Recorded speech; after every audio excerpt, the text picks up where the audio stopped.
So this video might be coming a little too soon after my last Jurassic based video, but I wanted to take a look until I got what you could call the predecessor to this figure. But yeah, it's been sitting in this box for a while, and I just wanted to really talk about it.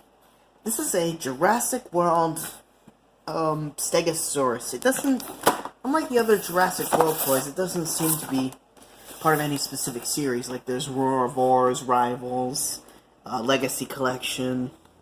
Although it kind of reminds me of, I never had it personally as a kid, but a lot of people have compared the color scheme on this to the Kenner Jurassic Park stegosaurus. Yeah, as you can tell, the packaging is definitely a downgrade from what we saw on the Lost World figures. Not only is the box, like, open, like it's not even closed up completely, but there's nothing but the figure on display on the back, and there is something of a checklist, but yeah, it's definitely a downgrade from last time. The Mattel website isn't even on here. Service.mattel.com, Service Argentina, or Republic Argentina. Huh, made in Argentina?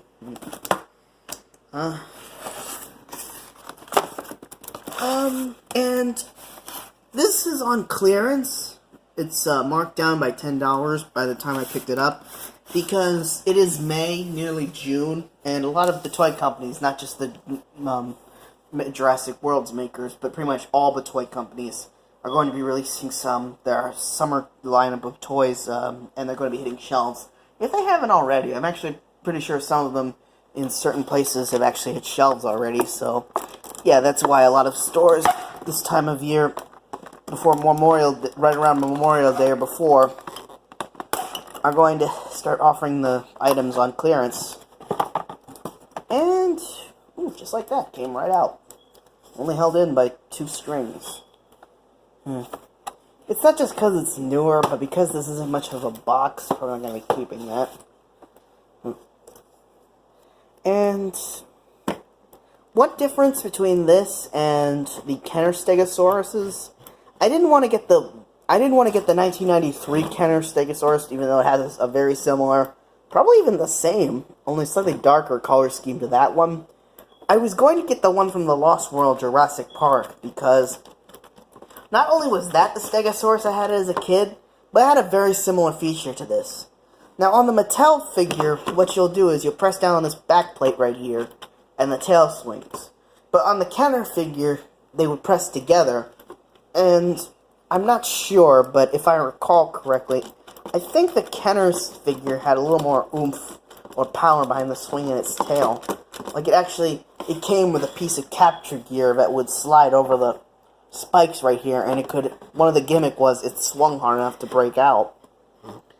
Hopefully Mattel will start making, hopefully they'll start making some capture gear. They had a juvenile T-Rex loosely based on the one from the Lost World, and it actually had a muzzle that could slip on. It probably has a callback to that. And it was a nifty idea. I honestly hope that some more figures come with things like that. The Stegosaurus articulation is pretty basic. The back legs are kind of on a hinge joint, so they can pivot outwards a little, but you'll mostly just want to keep them together like that. And with a lot of four-legged dinosaurs, it's knowing just how to orient them properly. This limb feels a little tighter than this one, and the head can turn around, although it's not supposed to, but can fairly decently, given some posability. Another key difference between this and the old Kenner figures was the Kenner Stegosaurus from the first Jurassic Park was, I think, all rubber, and what they called it was the real feel skin, dino skin. The only rubbery parts on here seem to be the back plates, and to some extent the very end of this tail. But on the Lost World figure, it would have been the entire tail, which is probably why it swung a little bit harder without having to push so hard, as you can see, was because it was made of rubber. It was softer and it was able to swing better. Or it could just be because this is heavier and plastic is a harder material, so it doesn't really.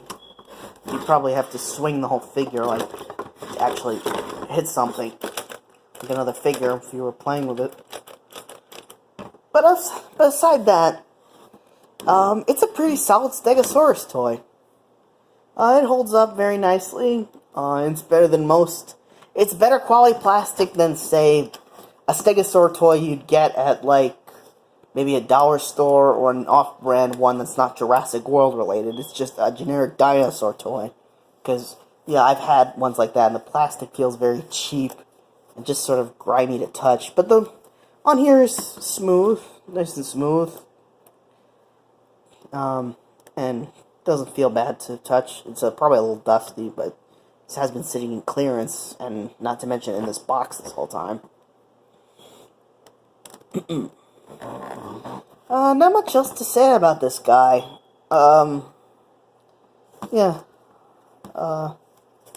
So, like I said, if you still can, it'd be a good time to get some of the older Jurassic World figures. Well, they should still, if they're still in clearance, before the new items ship, unless you've already received them. But, that's all for now.